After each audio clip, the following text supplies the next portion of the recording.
Audio Jungle.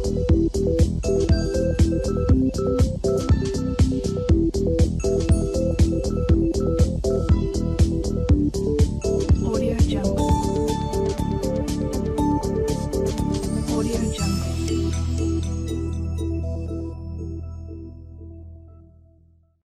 Nos dicen que dos cargas puntuales de 5 por 10 elevado a menos 6 coulombs y de menos 5 por 10 elevado a menos 6 coulombs se encuentran fijas en los puntos 00 y 03. Nos dicen que una tercera carga de 2 por 10 elevado a menos 6 se va a colocar en el punto 40. Nos piden en principio que dibujemos el esquema del campo eléctrico debido a las dos cargas y que determinemos la fuerza que actuaría sobre esta última. Y también nos piden que determinemos el trabajo para desplazar esta carga desde el punto inicial 4,0 hasta el punto 2,0 y que determinemos si al final hará falta utilizar una fuerza no conservativa para poder desplazar la carga. Bien, vamos a empezar por el campo. En principio, nosotros vamos a determinar el campo en el punto 4,0 teniendo en cuenta que el campo es una magnitud vectorial y por lo tanto podemos establecer que el campo total va a ser igual a la suma de los campos originados por la carga 1 y por la carga 2. A partir de aquí, pues fijaros que el campo generado por la carga 1, que es positiva, se aleja de la misma, que el campo generado por la carga 2 es atractivo y la suma de los dos pues nos va a dar el campo total. Para poder determinar el campo, lo primero que hacemos nosotros es calculamos el módulo.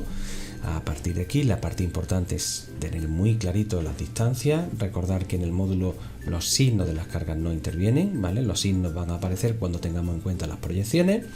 Es decir, nosotros necesitamos conocer cuáles son las componentes del campo generado por la primera carga, tanto en el eje X como en el eje Y, para poder sumar después con el campo 2.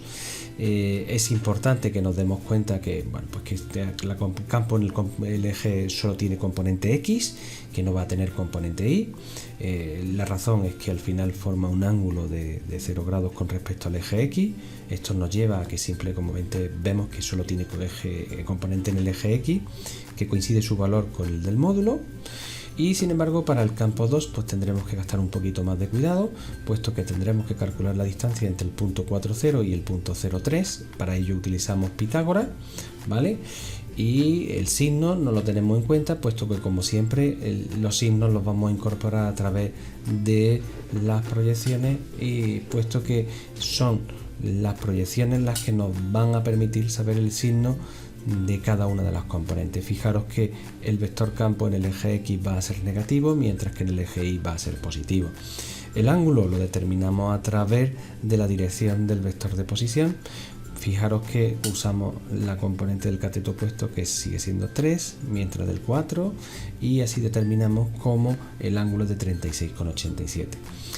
A partir de aquí simplemente multiplicamos el módulo por este ángulo y teniendo en cuenta los criterios de signos que hemos establecido, y ya tenemos el valor del campo generado por la carga 2. Para conocer el campo total, pues ya lo único que haremos será la suma de las componentes, y de esta forma tenemos el valor del campo total. Como también nos han pedido que determinar la fuerza que actúa sobre una carga de 2 por 10 elevado a menos 6 coulombs, debemos de recordar que la fuerza eléctrica es igual o directamente proporcional al producto de la carga por el campo eléctrico en un determinado punto. En este caso, al ser la carga positiva, pues la dirección y el campo ya iban a ser iguales. En este caso el sentido van a ser también iguales. Fijaros, ahí lo tenemos.